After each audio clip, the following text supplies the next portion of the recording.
Back with George and Clif as we dig into the last pie tonight. Maybe we'll explain that to you as we spend another hour with our colleagues and friends here in just a few minutes.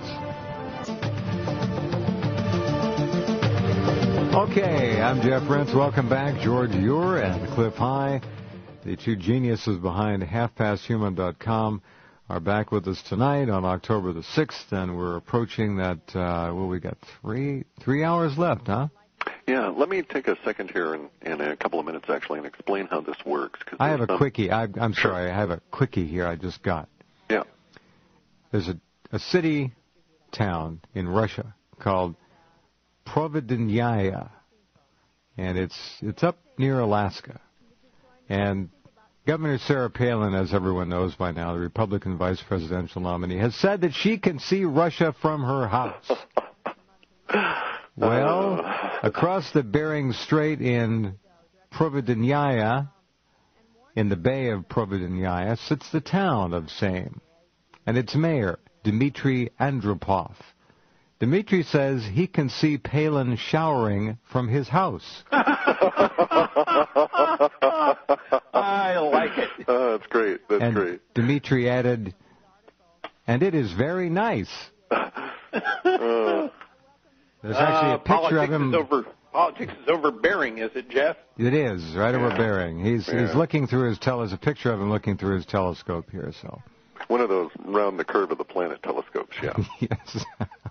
I wanted to take a minute here Please. and describe how release language can manifest, because there's some misunderstanding. It could go actually multiple different ways, because we're just making projections. We don't know until we actually see how it'll lay out for us. But it could be something quite huge. A giant chunk of space matter comes in and slices off a chunk of the Earth, and everybody takes 6 months to digest that. And they're in release language that whole 6 months. Unless you're in the piece that gets sliced off, then you're out of luck. Correct. And we're in a period of time where we're going to be looking at 5 or 6 months of release language, but it could happen in another way as well. And it's much more likely in history that things happen by small events. So, for instance, a small event might be a key breaking in a lock, and you can't get into a particular office, and so things don't happen on time. And in our financially tense situation, maybe that key breaking off actually contributes to the failing of a currency 5 or 6 hours later. And then it takes you 2 or 3 days to absorb the fact that this currency has failed, and then the next currency fails. 2 or 3 days later, you find out no banana boats are shipping bananas, and you're not going to have bananas this winter because the currency has failed in the country of origin. And 2 or 3 days after that, you find out that, oh my God, the franc's going down, and we're not going to get baguettes, and so on and so on and so on. And it starts building to where it's a building process, but it's release language that's coming out because it is occurring and you're experiencing it. So it can go on and on and on that way, each small event producing a number of days that you have to absorb it, and then the next interrelated small event going on. It can be a giant derivative blast that takes 3 or 4 weeks to digest, and then another giant derivative blast. Major body blows, one after another. Correct. And so that you're reeling by the time that it's done. And in that sense, you're tumbling down a hill. And boy, you're thankful that you stopped, only to stand up and start falling all over again. In the 1930s, Jeff, it was much slower than what this looks like it will be. It looks like we're going to go through this massive decline between now and March. But in the 1930s event, it would come down, and banks would fail. There'd be a bank holiday. Yeah. Then there'd be some hope that would come out. Good times are just ahead, etc. Then it would start down again, and then some optimism, and then down again. Well, because of modern communication, the slope of the decline can be much faster.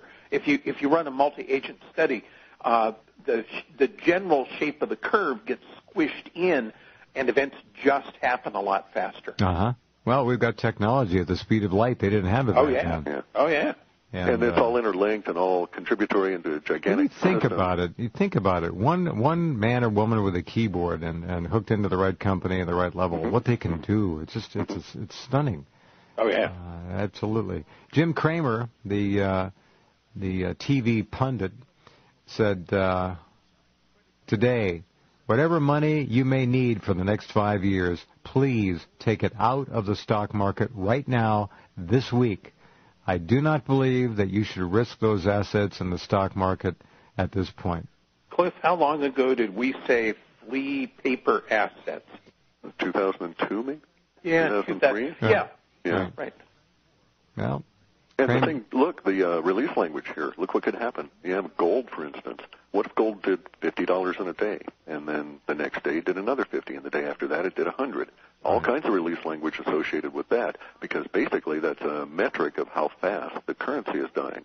And that's our fundamental thing here, is that the currency, let me state that when we go into this release period in a few hours, about 51% of our emotional values are focused on the economy directly. About another 45-ish or so percent are focused on the military, and we're seeing some of that release language build now around this first brigade, for instance, and the idea of the fact that a coup has occurred here in October 1. We're seeing some of the release language start to go viral, and I mentioned that one of our previous reports. There's going to be a personality that's going to emerge, and I think I've got a clue as to who it might be, who's going to do some videos that are going to go staggeringly viral and will be looked back upon in a year or so as the foundation for the revolution that's going to begin in 2009 globally, yeah. And who's your candidate, by the way? Is it Naomi? Yes, indeed. Yes, yeah. And it's already reaching, the language around it is just perfect for that descriptor that we had a few weeks back about this. So we're starting to see some of the language manifest now. It's going to be a very exciting time. The planet is engaged in going through some serious suffering, which we deserve on an individual basis, because we've all participated in this at some level, even by not standing up and saying, hey, this is all, nothing we should be doing. And well, it's universal culpability and accountability, and I agree with you that it's our planet and we're all part of it. So you have to take responsibility and start stepping out. Really, that's go back to this, what you just said about these videos now, and Naomi. Sure.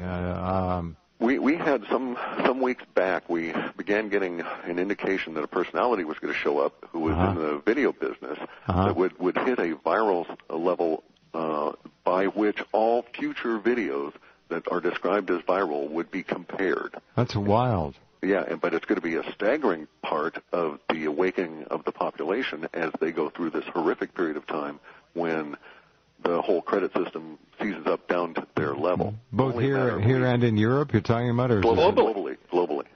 And the woman is?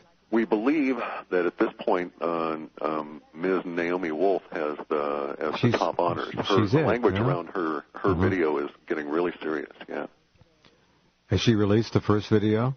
Not a first one. I think she has a number of them out, but she's released something that has all the language around the revolution, and she appears to be riding that particular cresting wave.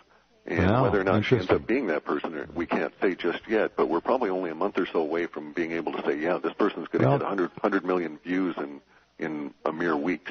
Important distinction, Jeff. When she talks about revolution, it is not a revolution against America. Rather, it's a reconstitutionalization, if there is such a word. But she's only part of a global wave, too. The revolution meme is globally, and it's against the powers that be, as we describe them, or the Illuminati or whoever. Corporatocracy, yeah. Right. If the cabal is not dislodged, if we stand back and allow them to crawl out of their holes and set up the next paradigm in which we will be screwed just like this one, I guess we deserve it. And it's time to take a different direction. And literally, I'm going to be posting a list, and I think you know this, of everyone in Congress who voted for the bailout of another $1 trillion or so from the American public. Every single one of these people must be voted out of office. If they're senators and they've got another 2-4 years left, you can't forget. I'll have that list up there. And even if it's the other party you don't belong in, you've got to vote against the people who voted for this bailout. Well, they have some serious problems coming up, so we need to really start getting our pity face in place. Right. America is going to go Argentina in that regard, and these poor politicians sitting in restaurants are going to get spaghetti dumped on their heads, and they're going to get people spitting on them. And well, they're going to get worse than that in some cases, too. That's true. Extremism runs runs all over. We need not go that way. We don't have to be so stupid, as to be violent. That is stupid. But when you think about this culture and the number of murders the average young person sees by the time they're 18. Sure. They trained us. Hey, they can't. Absolutely trained, and the military has been trained. They're trained to pull the trigger. Video games. Listen, how many times are these mass shootings ended with the shooter killing himself or herself? At virtually every time. So they've had it. They're going to take people with them. And what we really have to worry about, in my opinion, is a scientist who decides to turn one of these on the shelf, whether they be freeze-dried or kept in some kind of stasis. End of the world viruses or bacteria loose, which they could do. Trust me, they're there. Nanotechnological devices are there as well. So, I mean, these kinds of things are literally extant now. It's not something that's coming. They're here. And it just takes one person who wants to get even. All right, we're going to pause and be right back.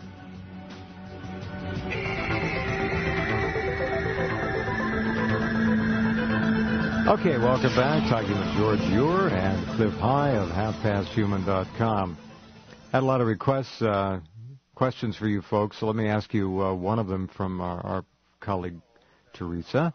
She said, if you get a chance, can you please ask the boys to discuss the dimensional holes that will be opening and swallowing up the powers that be next year? We hope they're big. We do have some really weird indications. We get strange language. Now, the problem is the world is really strange, and so we needed a bucket to hold all the strange language that may turn out to be real. Right. You have officialdom denying space alien contact or interdimensional being or whatever they are that goes back several thousand years. So you have these people running around denying reality. So we had to put a bucket together, and we've got one. And that particular entity has been forecasting a strangeness where the powers that be are going to get a little unsettled because one or two of them are just going to poof between one step and the next and disappear, and they're going to get a little bit unsettled and think maybe one of their human enemies or whatever has taken them out, and so they're going to start walking around with groups of bodyguards, and pretty soon the groups of bodyguards are going to get larger and larger, and then there's going to even be an incident where powers that be individual and their whole bodyguard cadre are just going to go poof between one turn and the next in a car kind of a thing. They're going to be raptured.